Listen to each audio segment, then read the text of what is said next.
Foreign serving puppet. Foreign মানে কোন দেশের, বিদেশি পাপেট যে বলছেন মানে কোন দেশের পাপেট? ট্রাম্প প্রশাসনের কোন ধরনের সম্পৃক্ততা তিনি পাননি ট্রাম্প প্রশাসনের, তাও প্রশাসন কিভাবে কিছু ইনভলভ কিছু থাকবেন? কিছু নয়। ট্রাম্প প্রশাসন তো আসছেনই শেখ হাসিনা মানে সে পতনের পর, তো কথার মধ্যে একটা ফাঁক আছে সেখানে। এটি বাইডেন প্রশাসন, মাথায় রাখবেন হচ্ছে যে no foreign hand says Sheikh Hasina on claims of US involvement in Bangladesh upheaval. যে তিনি তো একটা জিনিস বাইডেন মাথায় প্রশাসন রাখবেন, বলছেন না, তিনি বলছেন ইউএস বাইডেন ইনভলভমেন্ট। কিন্তু আমি একটু এটা বুঝতে চাই, তিনি আসলে এই পদক্ষেপের আহ্বান কার কাছে করছেন মানে? ইউনূসের কাছে চাওয়ার, অর্থাৎ ইল্লিগাল একটা হুম, একটা আপনার দখলদার জি, বাহিনী, এই টোকাই মানে জঙ্গি ইউনুসের কাছে চোরদের চাচ্ছেন মাধ্যমে we urge Mohammad Yunus to stop ignoring his own people, মানে আর্জ করছেন মোহাম্মদ ইউনুসের কাছে। জনগণের কাছে গণতন্ত্র ফিরিয়ে দিতে হবে। এটা তো একটা আনকনস্টিটিউশনাল, এটা অবৈধ দখল। এটা ইউনুসের কাছে করে কি লাভ? কারণ মানে এই দাবি কেউ করছে না বাংলাদেশে যারা সক্রিয় এই জন্যই রাজনীতি তো আমি করছেন। বাংলাদেশ আওয়ামী লীগ আসলে কোন পথে যাবে, কিভাবে যাবে, এটাকে আপনি এক ধরনের শুরু বলতে পারেন। এই 12 তারিখে কি হবে না হবে, do you think we care about it? খোদ শেখ হাসিনা বলছেন তারা নির্বাচনে অংশ নিতে চান এবং 12 তারিখেই নির্বাচনের আয়োজন করছে বর্তমান সরকার। নির্বাচনে অংশ নিতে চাই, কিন্তু কোনখানে তিনি বলেছেন তিনি 12 তারিখে নির্বাচনে অংশ নিতে চান? এখন নির্বাচন তো 12 তারিখেই হচ্ছে মানে। আদালতের প্রধান বিচারপতিকে কি নিয়োগ দেয় হান্নান মাসুদ? হুম। প্রধান বিচারপতি কি ঢাকা ইউনিভার্সিটির দুইটা ছেলে তখন মত আবার প্রধান বিচারপতিকে যদি ডিজিএফআই এর কর্মকর্তা গিয়ে জোর করে বিদায় করে দেয় বা লাথি মেরে বিদায় করে দেয়, যেটি সুরেন্দ্র কুমার সিনহা সাবেক প্রধান বিচারপতি তার ব্রোকেন ড্রিমস বইটাতে লিখছেন, সেটা তো আবার সমস্যা হয় না মানে? আপনি আমাকে একটা একটা পয়েন্ট যদি দেখাতে পারেন, এই প্রোগ্রামে আমি 2 হাতে কানে হাত দিব, জুডিশিয়ারিকে জড়িত করা যাবে না। এখন জুডিশিয়ারিতে জড়িত না করলে তত্ত্বাবধায়ক সরকার সিস্টেমটাই তো থাকে না। প্রধান প্রতিনিধিত্ব বিচারপতি না অসীম পারলে ক্ষমতা আরো তো আছে রায় অপশন দেওয়া। ছিল তাই না সংবিধানে? প্রধানমন্ত্রী কথা বলতে চেয়েছিলেন, খালেদা জিয়া তো রাজি হন নাই, তিনি বলেছেন অনন্তকাল ধরে হরতাল চলবে। খালেদা এখন জিয়া রাজি না আপনার হলে সাথে তিনি আমার একটা, বাস্তবায়ন করতেন, তার হাতে তো অপশন ছিল যে পরের অপশনে চলে যায়। মাননীয় প্রধানমন্ত্রী যদি এখন সব দলকে না ডেকে বাস্তবায়ন করতেন, তখন বলতেন উনি এককভাবে করেছেন, যা উনি ছিল সবাইকে তাই নিয়ে রেখে করতে দিতেন, চেয়েছেন। কিভাবে ওটা রাখার রাখবেন, পক্ষে। কিভাবে রাখবেন? ওটা বাতিল করে দিয়েছে কোর্ট। আরে কি বলেন আপনি এগুলা? আপনার সাথে কথা বলতে চাই কারণ আপনি আওয়ামী লীগের একজন কর্মী, আওয়ামী লীগের পক্ষে অ্যাক্টিভিজম করেন এবং আপনার আওয়ামী লীগের আইনজীবী এবং নেত্রী, আওয়ামী লীগ নেত্রীর সাথে আপনার সরাসরি যোগাযোগ বা কথা বলবার সুযোগ হয়, তাকে রিচ করবার সুযোগ হয়, ফলে আপনার কাছ থেকে অনেক কিছু বুঝতে পারবো, জানতে পারবো, এই হিসেবে আপনার সাথে কথা বলতে আগ্রহী। শুরুতেই যে ভারতে আমরা দেখলাম প্রথমবারের মতো সবগুলো গণমাধ্যমে, ভারতীয় গণমাধ্যমগুলোতেও যে রিপোর্ট আসছে, প্রথমবারের মতো জনসম্মুখে মানে পাবলিক অ্যাপিয়ারেন্স কথা বলছেন, যদিও তিনি ভিজুয়াল অ্যাপিয়ারেন্স না, অডিও বার্তায় তিনি কথা বলছেন, সেটা ফরেন করেসপন্ডেন্স ক্লাবে। এই প্রশ্নটা তো জাগছেই যে তিনি এতদিনে নেতাকর্মীদের সাথে কথা বলছেন বা বিভিন্ন অডিও বার্তায় কথা বলছেন, কেন তিনি সরাসরি কখনো মানে সশরীরে কেন কখনো কথা বলছেন না? আম, এই প্রশ্নটা আসলে, এটার উত্তর, এক্স্যাক্টলি উত্তরটা আসলে আমার কাছে নেই। তিনি সরাসরি বা রিয়েল রিয়েল টাইমিং এ ভিডিওতে তিনি কেন আসেননি, সেটার অ্যান্সার আমি জানি না। তবে এটা এটা আমি জানি, এটা আমি জানি যে এই কৌতূহলটা আমার অবশ্যই ছিল, আমি জিজ্ঞেস করেছি। তিনি আসবেন, এই মুহূর্তে তিনি কেন আসছেন না সেটার ব্যাখ্যাটা আমি তার কাছে কখনো আসলে জানতে চাইনি। তবে তিনি যেটা করছেন আর কি, সেটা হচ্ছে যে এই মুহূর্তে তো তিনি ধরেন, প্রত্যেকেই আসলে, অনেক নেতাকর্মী তাকে দেখতে চায় সামনাসামনি, সবাই চায় যে প্রেসের সামনে, মিডিয়ার সামনে আসুক। তবে নেত্রী এই মুহূর্তে যে জায়গাটাতে সবচেয়ে বেশি জোর দিচ্ছে, যেটা আমাদের সবার আন্ডারস্ট্যান্ডিং, সেটা হচ্ছে যে তৃণমূল পর্যায়ে একটা যোগাযোগ, একটা মিথস্ক্রিয়ার একটা জায়গাতে, যাতে কর্মীদের সাথে একটা দীর্ঘ সময়, আপনারা জানেন যে তিনি একটা লম্বা সময় ধরে করোনা বা বিভিন্ন কারণে নেতৃবৃন্দরা ওইভাবে আসতে পারেননি। ফলে এই যে তার একটা সুযোগ হয়েছে, তিনি প্রত্যেক নেতাকর্মীর সাথে একেবারে মাঠ, ওয়ার্ড, থানা পর্যায়ে নেতৃবৃন্দের সাথে কথা বলছে। এই কাজটা তিনি করছেন। আম, তো তিনি হয়তোবা মনে করছেন যে ইনস্ট্রাকশনটাই একটা বড় একটা ব্যাপার, সে কথা বলাটা বা নির্দেশনাটা, আচ্ছা, ভিডিওর ব্যাপারটা সেখানে আসলে মুখ্য হয়ে মুখ্য ওঠেনি। বলে মনে করছেন না তিনি হয়তো। আপনিও বলছেন যে আপনিও খুব সুনির্দিষ্টভাবে বা সুস্পষ্টভাবে জানেন না। আমি সেখানে তার যে বক্তব্য, সেই বক্তব্যের কিছু অংশ নিয়ে আপনার সাথে কথা বলি। তিনি ডক্টর ইউনূসের বা বর্তমান প্রধান উপদেষ্টার বিরুদ্ধে বরাবরই নানান সমালোচনা করেন, এবারও তেমনভাবেই করেছেন এবং তিনি অনেক মানে বরাবর সমালোচনা বা সচরাচর যেগুলো করেন তার সাথে বলেছেন ফরেন সার্ভিং পাপেট। ফরেন মানে কোন দেশের, বিদেশি পাপেট যে বলছেন মানে কোন দেশের পাপেট বলছেন? আম, মানে মাননীয় প্রধানমন্ত্রী কোন দেশের বলেছেন সেটা উত্তরটা আমি আসলে দিব না, সেটা মাননীয় প্রধানমন্ত্রী উত্তরটা দেবেন। তবে আমি ধারণা করি, বা আমি যেটার ব্যাখ্যাটা আমি আপনাকে বলতে পারবো, সেটা হচ্ছে যে আপনি জানেন যে এইটার উত্তর আমি আর আপনি জানার আগে বা আমি বলার আগে পশ্চিমারা এই উত্তরটা দিয়ে দিয়েছে। যেমন আপনি গোয়েন লুইসের কথা বলতে পারেন, ইউনাইটেড নেশনস এর ইউএন এর যে কান্ট্রি হেড যে ভদ্র মহিলা রয়েছেন, গোয়েন লুইস পরিষ্কার ভাবে বলেছে যে সে কিভাবে আপনার এই জুলাইয়ের সন্ত্রাসী যারা আছে, টোকাই, চোর, ছ্যাচোর যারা আছে, তাদেরকে কিভাবে তার বাসাতে জায়গা দিয়েছে, কিভাবে তারা এটা প্রমোট করেছে, বাংলাদেশ আওয়ামী লীগ ইলেকশনে না আসলে তেমন একটা কিছু আসা যাবে না, এই ধরনের কথাও ইউনাইটেড নেশনস এর এই গোয়েন লুইস বলেছেন। আমরা পরিষ্কারভাবে আমরা দেখেছি পিটার হাস, মার্কিন যে পররাষ্ট্রমন্ত্রী, আমরা পরিষ্কারভাবে দেখেছি যে আপনার রাষ্ট্রদূত। ইংল্যান্ডের যেই রাষ্ট্রদূত আছে বিভিন্ন পশ্চিমা দেশের। হুম হুম। ফলে এইটা কোনো একক সুনির্দিষ্ট ভাবে না বলে আপনাকে যেটা বলা যেতে পারে যে এটা পশ্চিমাদের একটা বড় সম্মিলিত একটা এজেন্ডা, একটি সুনির্দিষ্ট দেশ। আমার ধারণা, যেটা আমি ধারণা করি, মার্কিন যুক্তরাষ্ট্র যারা বাংলাদেশে একটি ঘাঁটি গাড়তে চেয়েছে, ঘাঁটি চেয়েছে, বাংলাদেশের মাঠ ঘাট গুলো দখল করার কথাটা নেত্রী বহুত আগে থেকেই বলছে, যেটা আপনারা এখন পরিষ্কার ভাবে দেখতে পাচ্ছেন। সেন্ট মার্টিন দেখতে পাচ্ছেন, মহেশখালী দেখতে পাচ্ছেন, আপনারা রংপুর অঞ্চলটাতে দেখতে পাচ্ছেন। আমার মনে হয় আজকে 17 মাসের মাথাতে এইটা একেবারে সবার সামনে। এবং যে ভিডিওটা, সেটা আমি কিভাবে টের পাই, যে মাননীয় প্রধানমন্ত্রী যে ভিডিওটা দিয়ে পাবলিকের রিয়াকশন একসময় একরকম দেখতাম, আজকে 17 মাস পরে হাজার হাজার মানুষ চুপ আছে, no bad comments, nothing, just অনেকটা স্যাড রিয়েক্ট দিয়ে সব চুপ হয়ে আছে, হুম। এবং এটা তাদের সামনে জি। পরিষ্কার। আপনি ফলে এই যে মাননীয় পরিষ্কার কথা প্রধানমন্ত্রী বলছেন যে মাননীয় প্রধানমন্ত্রী আপনি বলছেন যে তখনও বলেছেন, যখন প্রধানমন্ত্রী ছিলেন সেই সময় বলেছেন, বা পরেও বলেছেন, তার মানে পতনের পরেও তিনি বলেছেন, কিন্তু আসলে তিনি যে গণমাধ্যমে সাক্ষাৎকারগুলো দিচ্ছেন, আমি দেখছিলাম যে ভারতীয় গণমাধ্যম সিএনএন নিউজ 18, সেখানে তিনি বলছেন যে মানে যুক্তরাষ্ট্রের সম্পৃক্ততার প্রমাণ, তারা শিরোনামই করেছে no foreign hand says Sheikh Hasina on claims of US involvement in Bangladesh upheaval. তাদের এক্সক্লুসিভ সাক্ষাৎকারের যেই বিষয়টা আছে সেখানে তিনি বলছেন, এবং শেখ হাসিনার সাক্ষাৎকারে বলছেন যুক্তরাষ্ট্রের সাথে বরাবরই ভালো সম্পর্ক ছিল, তাদের সম্পৃক্ততা বা তাদের হাত এর পেছনে পাওয়া যায়নি, প্রমাণ পাওয়া যায়নি বা নেই। তিনি তিনি এইটা বলতে যেটা বুঝিয়েছেন সেটা হচ্ছে যে ট্রাম্প প্রশাসনের কোনো ধরনের সম্পৃক্ততা তিনি পাননি। হুম। সেটি তিনি আপনি খেয়াল, কথার মধ্যে একটা ফাঁক আছে সেখানে, এটি বাইডেন প্রশাসন, মাথায় রাখবেন হচ্ছে না, যে তিনি তো একটা জিনিস বাইডেন মাথায় প্রশাসন রাখবেন। বলছেন না, তিনি বলছেন ইউএস বাই- ইনভলভমেন্ট। হুম। বাইডেন বাইডেন প্রশাসনই, আমি নিশ্চিত যে এটি তিনি ট্রাম্প প্রশাসন এটার সাথে জড়িত নেই। বর্তমান যে আমেরিকান প্রশাসন আছে, কারণ তাকে যে প্রশ্নটা করা হয়েছিল তিনি ওইভাবেই উত্তরটা দিয়েছেন যে ট্রাম্প প্রশাসনের কোনো ধরনের তিনি সম্পৃক্ততা আছে বলে মনে করেন না, সেটা বাইডেন ট্রাম্প প্রশাসনের। তাও প্রশাসন কিভাবে কিছু ইনভলভ কিছু থাকবেন? কিছু ট্রাম্প প্রশাসন তো আসছেনই শেখ হাসিনা মানে পতনের সে- পর, তো তাদের তো ইনভলভমেন্টের বাইডেন প্রশ্নও আসে। বাইডেন বা- না, আপনি এগুলো একটা চলমান প্রক্রিয়া, আপনাকে একটা জিনিস বুঝতে হবে, এটা একটা চলমান প্রক্রিয়া। কারণ এই সময় কথা হচ্ছিল যে বাইডেন প্রশাসন আসার পরেও হুম।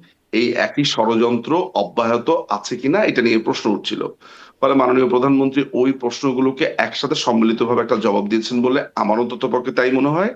এবং আমেরিকার জড়িত থাকার যেই কথাটা আপনি বলছেন সেটা আমাদের কাছে এভিডেন্স সহ আছে। শুধুমাত্র ব্যাপারটা তো এমন না জি, সেটি যে যেটি আপনার সেটি সেটি আমরা জাস্ট শেখ হাসিনাও বরাবর বলেছেন। বলা রেটরিক করছি। জি, সরি, শেখ হাসিনাও বরাবরই বলেছেন। আপনি যেটি বলছিলেন শেখ হাসিনার কাছ থেকে আমরা সংসদে শুনেছি, এটি সংসদের তিনি, বাইরে আপনি বলেছেন। নিশ্চিত থাকতে কিন্তু পারেন, এই যে আপনি তার নিশ্চিত থাকতে বক্তব্য, পারেন এই তিনি ব্যাপারে। তো তাকে যদি কোট করা হচ্ছে নো রিজন আমি টু কিন্তু এই বিলিভ। কথাটা একেবারে জেনে আপনাকে বলছি যে হ্যাঁ, তিনি, কিন্তু আমি তিনি ফার্স্ট কিন্তু হ্যান্ডে বলছেন বলছি। Quote no reason to believe hmm. Washington or other foreign powers were directly involved with the country's political developments, মানে এবং আরো বিস্তারিত তিনি বলছেন, যেটি না, পড়ুন শিরোনামটা না, আপনাকে পড়ুন না, বলছিলাম। পড়ুন, আপনি পড়ুন, পুরোটা পড়ুন শুনি।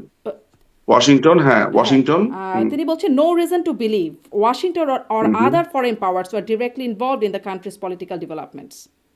এটা তিনি বলছেন, পলিটিক্যাল এবং ডেভেলপমেন্টের। আরো আছে, আসলে শেষ না, হ্যাঁ, এটা অনেক বড়ই একটা হ্যাঁ, প্রতিবেদন, যার শিরোনামটা না, আপনাকে কিন্তু বলছিলাম যে কিন্তু উনার বক্তব্যটা পুরাটা না পড়লে উনি কি বলেছেন সেটা নিয়ে তো আলোচনা করা যাবে না। হুম, উনার, হ্যাঁ, পলিটিক্যাল ডেভেলপমেন্টের ক্ষেত্রে, হ্যাঁ, কোনো বিলিভ, এটার কোনো রিজন নাই বিলিভ করার, তারপরে কি বলেছেন বলেন।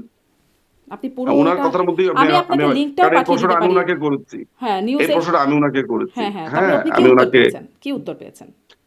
উনি যেটা বলেছেন সেটা হচ্ছে যে পরিষ্কার ভাবে বলেছেন যে দেখো, একটা একটা এই এই যে বর্তমান ট্রাম্প প্রশাসনের যেই কথা বলা হচ্ছে যে এইটাকে তারা কন্টিনিউ করছে কিনা, তিনি এটাকে ডিনাই করেছেন যে ট্রাম্প প্রশাসন এটাকে কন্টিনিউ করছে না। তারা এই ওয়াশিংটন বা এই এরা এরা এটার সাথে জড়িত না, যে যারা করেছে ওই সময়টাতে। এবং তাও সেইটার ক্ষেত্রেও কিন্তু আপনার অনেক ধরনের ক্যাটাগরি আছে। এটা যে একটা হোল প্রশাসন মিলে জিনিসটা করেছে তা না।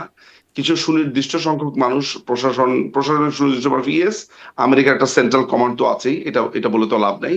কিন্তু এটাও সত্যি কথা যে এখানে কিছু গুটি কয়েক মানুষ এই পুরো প্রক্রিয়াতে জড়িত। এখানে আমি আপনি আগেও বলেছি, গোয়েন লুইসের কথা বলেছি, গোয়েন লুইস তো আর আমেরিকান না। সারা কুকের কথা বলেছি, সারা কুক তো আর আমেরিকান না।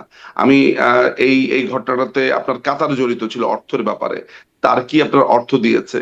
এখানে আপনার চায়না নানান ভাবে অ্যাকোমোডেট করেছে কয়েকটা জায়গাতে। ধরা যাক যে অমিশন, অনেক সময় অমিশন আপনার একটা ক্রাইমের হেল্প হিসেবে এসে দাঁড়িয়ে যেতে পারে। আপনি জানেন ক্রিমিনাল অফেন্সে অনেক সময় না করাও, অর্থাৎ কোনো একজন মানুষ ডুবে যাচ্ছে, আপনি ওই যে মানুষটা ডুবে যাচ্ছে তাকে আপনি বাঁচাবেন, এরকম একটা স্টেপ নিয়ে আবার বলেন যে দাঁত আমার কি দরকার, সেটাও কিন্তু commission can B A causation, একটা একটা পর্যায়ে হয়ে যেতে পারে।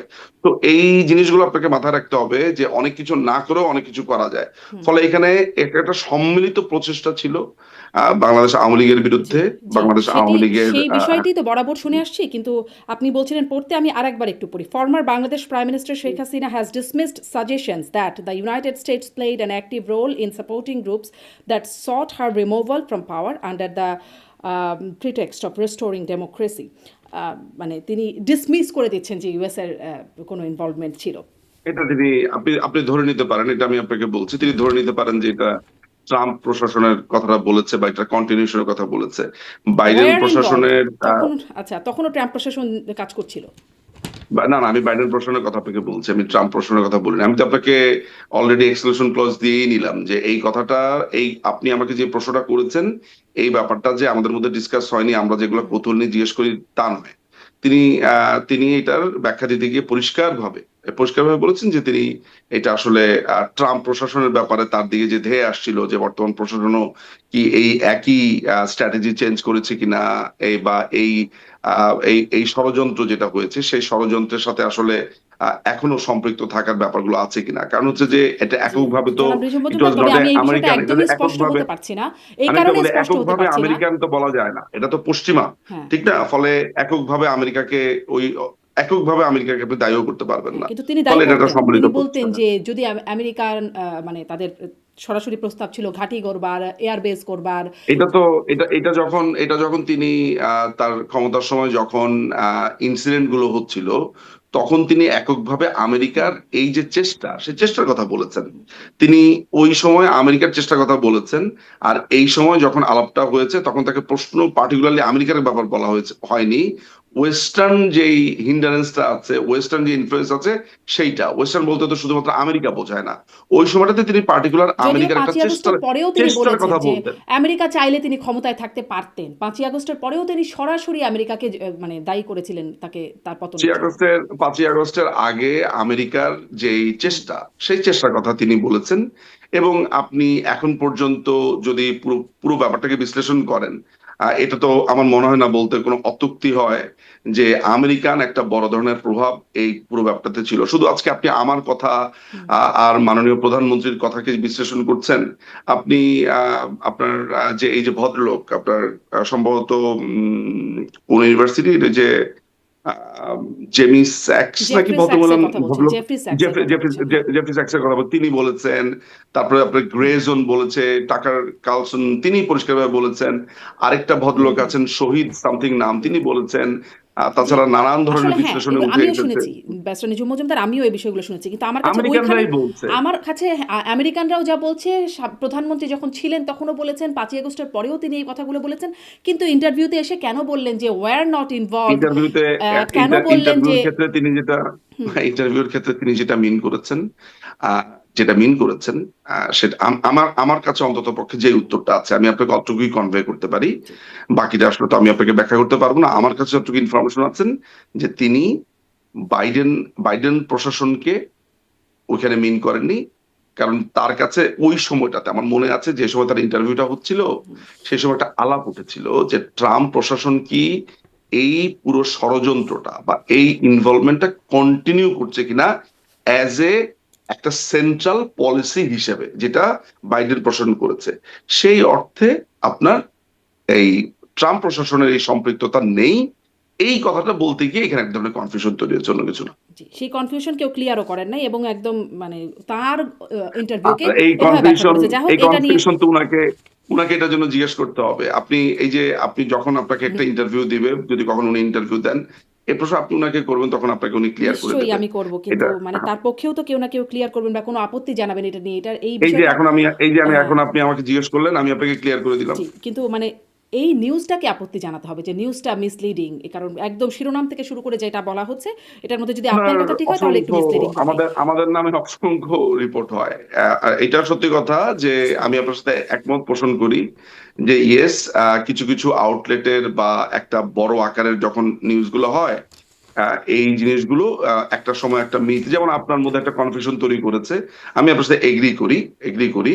বাট আমাদের নামে যেসব রিপোর্ট 5ই আগস্টের পর থেকে হচ্ছে, শারমিন আপা, যে অদ্ভুত মোটামুটি গল্পের গরু যেভাবে মানে গাছে উঠিয়ে দেওয়া হয়েছে বা উঠিয়ে দেওয়া হয়, হুম।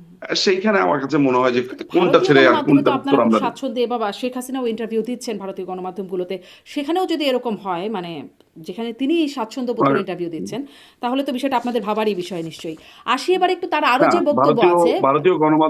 ভারতীয় গণমাধ্যম উনাকে নিশ্চয়ই ভবিষ্যতে যখন ইন্টারভিউ করবেন, এগুলো নিয়ে প্রশ্নগুলো, সেটা উনি ফার্দার ক্লারিফিকেশন দেবেন। আচ্ছা, আমি তো আমি কোনো সমস্যা দেখি না। আমি আসি তার যে ৫ দফা বা ৫টি পদক্ষেপের আহ্বান তিনি জানাচ্ছেন, আপনিও নিশ্চয়ই শুনেছেন। কিন্তু আমি একটু এটা বুঝতে চাই, তিনি আসলে এই পদক্ষেপের আহ্বান কার কাছে করছেন? মানে কাকে বলছেন এই পদক্ষেপ নিতে? কোনটা, এই যে এই যে, আজকে যে পাঁচ হ্যাঁ, ৫ দফার কথা দফা। বললেন? জি, জি, ৫ দফা। 5 দফার কথা তো পরিষ্কার ভাবে যে বাংলাদেশ আওয়ামী লীগ কি চায়। আপনি দেখেছেন যে ইউনূসের অপসারণের ব্যাপারটা আলোচনাতে এসেছে। মাইনরিটিদের উপরে, বা যদিও আমি মাইনরিটি শব্দটা অত্যন্ত অপছন্দ করি, কিন্তু আনফরচুনেটলি এগুলো চলে আসে। যে বাংলাদেশে ভিন্ন ধর্মাবলম্বী, মুসলিম ছাড়া ভিন্ন ধর্মাবলম্বীদের উপর যে অত্যাচার নির্যাতন, সেটাকে বন্ধের আহ্বান আছে। তারপর মব ভায়োলেন্সের বা এই হুম। এই মব ভায়োলেন্সের এগেইনস্টে বলা রয়েছে। তারপরে ডেমোক্রেসির কথা বলা হয়েছে, সবকিছু মিলে এরকম 5টার কথা বলা হয়েছে। এবং এই যারা ক্ষমতা দখলকারী, বা যারা ইলেকশনের কথা বলছে, এবং যারা মনে করছে যে একটি আম, সারা সারা পৃথিবী থেকে কিন্তু কি আলোচনাটা হচ্ছে যে কিভাবে এই অগণতান্ত্রিক যে প্রক্রিয়াটা এখন চলছে বাংলাদেশে, এটার নিরসন সম্ভব, কিভাবে বাংলাদেশ একটা সত্যিকার অর্থে একটা গণতান্ত্রিক রাস্তাতে উঠতে পারে, কিভাবে বাংলাদেশটা আবার তার যেই সক্ষমতা সেটা আবার রিগেইন করতে পারে, যে একটা ভলনারেবল সিচুয়েশন তৈরি হয়েছে। সো সামগ্রিকভাবে যে প্রশ্নগুলো সবগুলো কোয়ার্টার থেকে এসছে, সেই কোয়ার্টারকে অ্যাড্রেস করা হয়েছে। নিশ্চয়ই আপনার ইউনুসকে বলছে না, বা ইউনুসের কাছে চাওয়ার, অর্থাৎ ইল্লিগাল হুম। একটা আপনার দখলদার জি, বাহিনী, এই টোকাই মানে জঙ্গি ইউনূসের কাছে চোরদের চাচ্ছে না। মাধ্যমে। ফলে তার কাছে এখানে তো ডিমান্ড, আমি মনে করি না যে তার জি, কাছে এখানে কোনো ডিমান্ড রয়েছে। আমারও এটা অস্পষ্টতা। সামগ্রিকভাবে বাংলাদেশ আওয়ামী লীগের যে পজিশন, মানুষ জানতে চেয়েছে। এই পজিশনটা জনগণের কাছে ক্লিয়ার করার জন্য 5টা দফার কথা বলা হচ্ছে। পাঁচটা কিন্তু হ্যাঁ, 5টা পর্যবেক্ষণ বলতে পারে, 5টা পজিশন বলতে পারেন। দফার থেকে আমি বলবো বাংলাদেশ আওয়ামী লীগের 5টা পজিশন, তারা হুম। কিভাবে মনে করে যে গণতান্ত্রিক প্রক্রিয়াতে বাংলাদেশ অগ্রযাত্রা পুনরায় শুরু করতে না, পারে, সেই ৫টা জায়গা দফা থেকে। বা ৫টা পদক্ষেপ, ৫টা পজিশন যাই বলেন না কেন, আমি এটাই জিজ্ঞাসা করছিলাম যেটি আসলে কার কাছে, যদি আহ্বান থাকে সেটি কার কাছে, বা দাবি বাংলাদেশের থাকলে। জনগণ, কিন্তু বাংলাদেশের আমি আবারও জনগণের একটু কাছে। পড়ি, তিনি যা বলছেন আমি একদম শুনে শুনে একদম লিখেছি। আওয়ামী লীগ কলস for the following action to help unify Bangladesh and banish the divisive action of past 12 months. We urge Muhammad Yunus to stop ignoring his own people and do what needs to be done in order to heal our country by following 5 crucial steps we believe will lead to a better, stronger Bangladesh. যেই শব্দটা আবার, we urge Mohammad Yunus to stop ignoring his own people, মানে urge করছে মোহাম্মদ ইউনুসের কাছে। আপনার এই যে জনগণের প্রতি যে অত্যাচারটা করছে ইউনূস, যেই জনগণের প্রতি যে অন্যায় আচরণ করছে, বাংলাদেশের জনগণ, বাংলাদেশ আওয়ামী লীগের যে পজিশন, সেই পজিশন জানতে চেয়েছে। মাননীয় প্রধানমন্ত্রী সেই পজিশনের কথা বলেছে। যে অত্যাচারটা ইউনুস করছে, এই অত্যাচারটা স্টপ করার কথা বলছে। বাকি আপনি 5টা দফা পড়েন, 5টা দফা পড়লে বুঝবেন যে এটা আওয়ামী লীগের পজিশন। হুম। এই পজিশনটা জনগণের জন্য। আর যারা অত্যাচার করছে তাদের ক্ষেত্রে বলছে। আমি এখানে ঠিক প্রশ্নটা বুঝতে পারছি না যে ধরা যাক যদি আপনার আপনার কথা অনুযায়ী যদি আর্টসটা ইউনুসের প্রতিও হয়, আমার তাতেই কথা বা অনুযায়ী সমস্যা না, এটি কোনটা? মানে শেখ যদি এটা হাসিনার হয়ও, বক্তব্য। হ্যাঁ, মানে মূল প্রশ্নটা কোন জায়গাতে? যে ধরা যাক যে আর্টসটা আমার ইউনুসের প্রশ্নটা হচ্ছে প্রতি, কার তো কাছে আহ্বান করছেন, কার কাছে দাবি করছেন, মানে এটাই ছিল আপনি আমার যদি প্রশ্ন। এখানে পড়ে, আপনি যদি এখানে বুঝে থাকেন ইউনুসের কাছে, ধরা যাক ইউনুসের কাছে, দেন হোয়াট? মানে দেন হোয়াট আমি জানি না, মানে আমি আসলে আর্জ প্রথমে আর্জ এটাই আর্জ বুঝতে ইউনুসের চাই যে কাছে, কার কাছে আহ্বান, কার কাছে দাবি এটা। হ্যাঁ, যদি যদি এটা ইউনুসের এই দখলদার বাহিনীর কাছেই হয়, হুম। তারপরে কি? মানে এটা যদি ইউনুসের দখলদার বাহিনীর কাছেই এই এই কথাটা বলা হয় যে এগুলা এগুলা তা করতে হবে, এগুলা থেকে সরে আসতে হবে এই দখলদার বাহিনীর কাছে, হুম। ধরা যাক যে আপনার কথা অনুযায়ী এইটা আমার আন্ডারস্ট্যান্ডিং আমার যেটা কথা বলে, যেটা অনুযায়ী আমি না। আগে বলেছি। হুম। আমি আপনাকে দুইটা জায়গা দেখাই, আপনার জন্য বুঝতে সুবিধা হবে। জি। আমার কাছে হচ্ছে মাননীয় প্রধানমন্ত্রীর এই 5টা পয়েন্ট হচ্ছে জনগণের কাছে বাংলাদেশ আওয়ামী লীগের পজিশন বা বাংলাদেশ আওয়ামী লীগের অবস্থান। হুম। ঠিক আছে? শব্দের যেই ওয়ার্ডিংস যেটা দেখতে পাচ্ছি, সেই ওয়ার্ডিংস এ অ্যাপারেন্টলি বা প্রাইমা ফেসি বা আপাত দৃষ্টিতে মনে হতে পারে যে এই দাবিটা ইউনূসের এই অবৈধ সরকারের প্রতি হচ্ছে। এখন আমার প্রশ্ন হচ্ছে, আমি দুইভাবেই আসলে এটা বাংলাদেশ আওয়ামী লীগের একটা অবস্থান হিসেবে দেখি। যদি আপনার প্রশ্ন অনুযায়ী বা আপনি যেদিকে নিতে চাচ্ছেন যে এটা ইউনূসের এই দখলদার বাহিনীর প্রতি দাবি, তাতেও সমস্যাটা কি বা সমস্যা আদৌ আছে কিনা আমি আসলে আপনার প্রশ্নটা জানতে চাচ্ছি। কারণ যদি আপনি একটু আপনার আগে কথা বলছিলেন অনুযায়ী, নিশ্চয়ই এটা ইউনূসের কাছে হবে না, এই দাবি নিশ্চয়ই ইউনূসের কাছে এক্স্যাক্টলি হবে আমি না। এখনো কিন্তু আপনাকে আমি ক্লিয়ার আসলে করেছি, আমি পড়ে এখনো যা আপনাকে বুঝতে ক্লিয়ার পারছি, করি। আমি কি পড়ে ভুল মানে আমি কি লাইনটা আমি ভুল করছি না, দ্যাটস ফর শিওর, কারণ আমি আমি আমি আপনি ওনাকে আপনি কোট লাইনটা, করছি। আপনি কিন্তু ওই মিনিংটা মেটাফরিক কি হয়? ব্যাপারটা, হুম। আমি আলোচনা করছি মেটাফোর নিয়ে, যে এইটা এক ধরনের পজিশন পেপার। আমার কাছে এখনো পর্যন্ত আমি যা জানি, আমার যে ফার্স্ট হ্যান্ড নলেজ, এটা হচ্ছে বাংলাদেশ আওয়ামী লীগের পজিশন পেপার। যেমন ধরা যাক 1971 সালে যখন মুক্তিযুদ্ধটা হয়, তার আগে এই দখলদার যে এই আইয়ুব খান আছে, এই হুম। আইয়ুব খানের প্রতি আপনার কাছে মনে হতে পারে যে আইয়ুব খানের কাছে বলছে, বাট এইটাও কিন্তু আপনার জনগণের কাছে বাংলাদেশ আওয়ামী লীগের পজিশন। 1966 সালে যে এই 6 দফার কথা বলা হয়েছে, 6 দফাটা কার কাছে দাবি করছে? অবৈধ আইয়ুবের কাছে বা পরবর্তী হুম। সময় ইয়াহিয়ার কাছে? একই সাথে কিন্তু এটা জনগণের কাছে বাংলাদেশ আওয়ামী লীগের পজিশন, যেটার জন্য বাংলাদেশ আওয়ামী লীগ ভোট চেয়েছে। হুম। সো আমার আন্ডারস্ট্যান্ডিং কিন্তু ওই 6 দফার মতো। আমার আন্দোলন, আমার কথা হচ্ছে পরবর্তীকালে যে অধিবেশনগুলো স্থগিত হয়েছে সেই অধিবেশনের প্রেক্ষিতে। একইভাবে বঙ্গবন্ধু কন্যা যখন এই 5টা দফার কথা বলছে, অ্যাপারেন্টলি আপনার কাছে মনে হচ্ছে যে এটা ইউনূসের কাছে বলছে, ইউনূসের কাছে চাইছে। আমার আন্ডারস্ট্যান্ডিং মেটাফরিক ভাবে আমি যেভাবে বুঝি, আমারটা কানেক্ট করে চিন্তা, সেটা হচ্ছে যে এইটা একই সাথে বাংলাদেশ আওয়ামী লীগের একটা পজিশন। আমি ধরে নিচ্ছি যে এই চাওয়াটা ইউনূসের দখলদার বাহিনীর কাছে মাননীয় প্রধানমন্ত্রীর বক্তব্য যে তোমাদেরকে এটা করতে হবে, এটা করতে হবে, এটা করতে হবে, বা এইটা চাই, বা এইটা চাওয়া বাংলাদেশের গণতন্ত্রের জন্য এইটা দরকার। এখন আমার প্রশ্ন হচ্ছে, যদি এটা ইউনূসের প্রতি বলা হয়ে থাকে, তারপরে কি? মানে আমরা নিশ্চয়ই আলোচনাটা করব যে আপনার কোন একটা জায়গা, হুম। পার্টিকুলার জায়গাতে আপনি অবাক হয়েছেন, হুম। কোন একটা পার্টিকুলার না, জায়গাতে আপনার খটকা তারপরে কি আছে, আসলে? সেইটা। মানে এটাও আমারও প্রশ্ন যে তারপরে আসলে কি? ইউনূসের কাছে যদি, যেহেতু যদি মিনিং আমি বলি, আর্জ করছেন মোহাম্মদ ইউনূসকে, তারপরে হ্যাঁ, কি? জনগণের কাছে তারপরে কি? ক্ষমতা ফিরিয়ে দিতে হবে, জনগণের কাছে গণতন্ত্র ফিরিয়ে দিতে হবে। এটা তো একটা আনকনস্টিটিউশনাল, এটা হুম। অবৈধ দখলদার বাহিনী মানে এখানে কিন্তু রয়েছে। এই আবেদন বা ইউনূসের, এই দাবি আর্জ, এটা ইউনূসের কাছে করে কি লাভ? কারণ মানে এই দাবি কেউ করছে না, বাংলাদেশে যারা সক্রিয় এই জন্যই রাজনীতি তো আমি করছে। আপনাকে, এই জন্য এই যে আপনার কাছে একটা কনফিউশন তৈরি হয়েছে, এই জন্যই আপনার বেটার আন্ডারস্ট্যান্ডিং এর জন্যই আমি আপনাকে বলেছি যেটা বাংলাদেশ আওয়ামী লীগের পজিশন, হুম। রাদার দেন আপনি যদি মনে করেন যে ইউনুসকে আপনি বলছেন, যেটা আপনার জন্য কনফিউশন তৈরি হবে। হুম। হুম। কিন্তু আপনি যদি ব্যাপারটাকে এইভাবে দেখেন যে বাংলাদেশ আওয়ামী লীগের এটা হচ্ছে পজিশন, যে তারা বাংলাদেশকে সামনের দিকে নিতে গেলে কোন 5টা স্টেপকে তারা মনে করে এই মুহূর্তে জরুরি,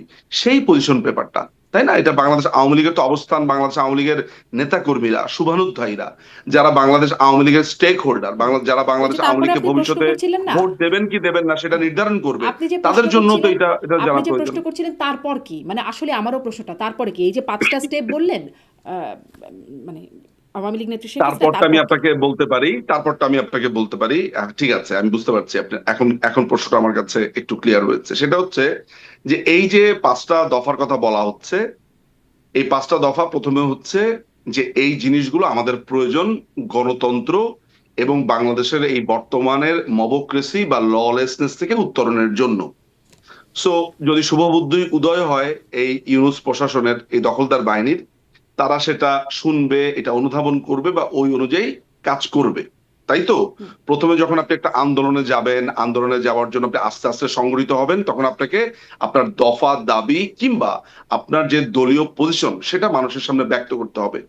আমরা, আপনারা জানেন যে গত প্রায় 17 মাসে আমাদের প্রায় 5 লক্ষ নেতাকর্মীকে গ্রেফতার করা হয়েছে। বাংলাদেশ আওয়ামী লীগের প্রায় 150 বা 120-130-এর মতো আপনার এমপি গ্রেফতার, সংসদ সদস্যকে গ্রেফতার করা হয়েছে।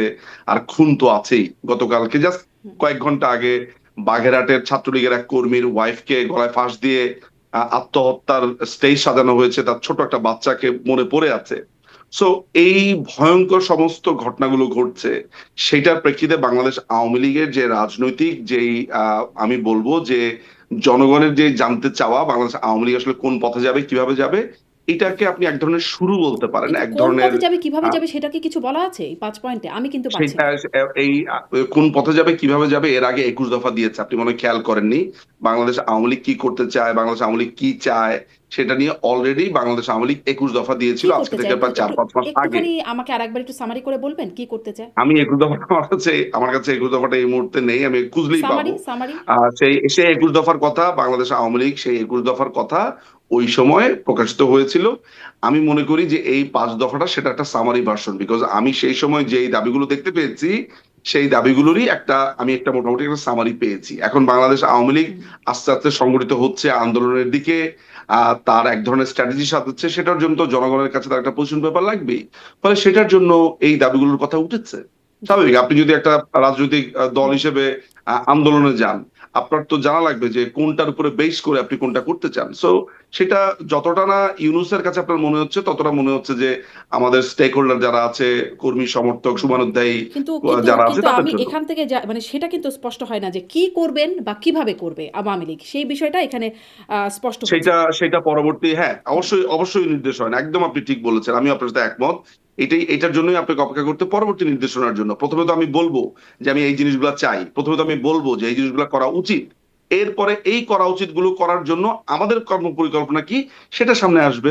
এবং বাংলাদেশ আওয়ামী লীগ, আপনি যদি বাংলাদেশ আওয়ামী লীগ একটি রাজনৈতিক পার্টি হিসেবে চিন্তা করেন, তাহলে দাবির পরে এই দাবিগুলোকে কিভাবে আপনার এটাকে বাস্তবতাতে পরিণত করা হবে সেটা নির্দেশনা আসবে। প্রথমে তো আমি যদি আপনার হুম। কাছে বা আমি যদি মনে করি যে এই মুহূর্তে আপনি বাংলাদেশ দখল করে আছেন, জি। আমি যদি এখন ধরেন, আমি যদি এখন যদি মনে করেন যে আমার কর্মী সমর্থক, তাদের কাছে আমার অবস্থানটাও ব্যক্ত করব, আপনাকেও আমি এটা জানান দিতে চাই, তাহলে আমি কি করব? আমি এমন ভাবে ওয়ার্ডিং গুলো সেট করব যে ওয়ার্ডিং গুলো সেট করা একই সাথে আমার পজিশনটাও নেতা কর্মীরা জানতে পারে, একই সাথে আপনিও জানতে পারেন। সো প্রথমে আপনাকে জানান দিয়ে কথাগুলো শুরু করব।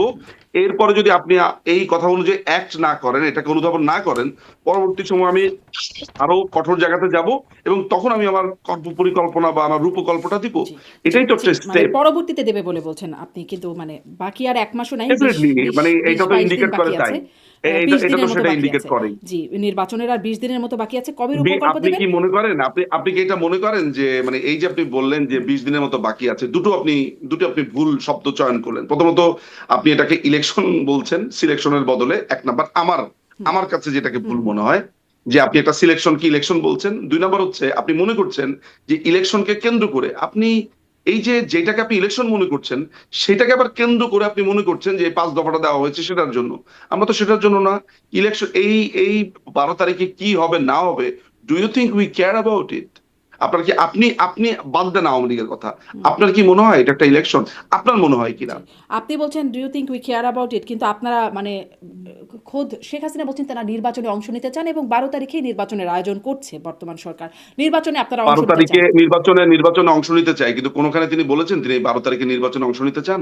এখন নির্বাচন তো ১২ তারিখেই হচ্ছে। মানে আপনারা কোনটাতে না না অংশ আপনাকে, নিতে না চান না সেটা না তো না, আর আমরা আপনাকে জানি না। না না, এইটা এইটা আপনার একটা দেখেন, দুইটা জিনিস। একটা হচ্ছে যে আপনি যে ভাবনাটা ভাবছেন তার মানে কি প্রথমত 5 সেই বছর ভাবনাটা পরে ভুল। আবার যে নির্বাচন হবে সেটাতে আপনি অংশ নিতে চান? না, 5 বছর আপনাকে কে বললো যে 5 বছর আবার ইলেকশন হবে? এমনও তো হতে পারে যে এই সিলেকশন প্রসেসটা পুরোপুরি বাতিল হয়ে যেতে পারে, নতুন করে ইলেকশন হতে পারে, ইউ নেভার নো। হুম। সুতরাং আপনি যেটাকে একটা ধ্রুব মেনে নিচ্ছেন, আপনি যেটাকে মনে নিচ্ছেন, আপনি সবচেয়ে বড় ব্যাপার হচ্ছে যে আপনি গণতন্ত্রের কথা বলছেন।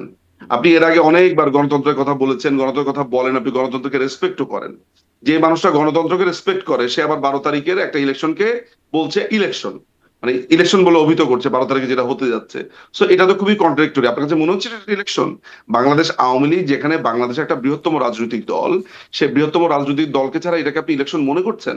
তো তখন যখন আমাদের সময়ে যখন সাংবিধানিক ভাবে আমরা ইলেকশনটা আমরা করেছিলাম এবং কোনো দলকে আমরা কোনো বাধা দেইনি, আসতে বাধা দেইনি, যেভাবে সংবিধানে আছে ওইভাবে করতে চেয়েছিলাম, সেটা সেটা কিন্তু এর আগেও আমার মনে আছে যে আপনি আমার সাথে যখন আপনার হুম। কনভারসেশন হয়েছে বা ওপেন ডিবেট হয়েছে বা কথা হয়েছে, তখন কিন্তু আপনি এইটার ব্যাপারে বেশ ওজোর আপত্তি তুলেছিলেন এবং জি। অন্যান্য সময় আপনি বলেছেন, আমি নিশ্চিত এটা আপনি করেছেন।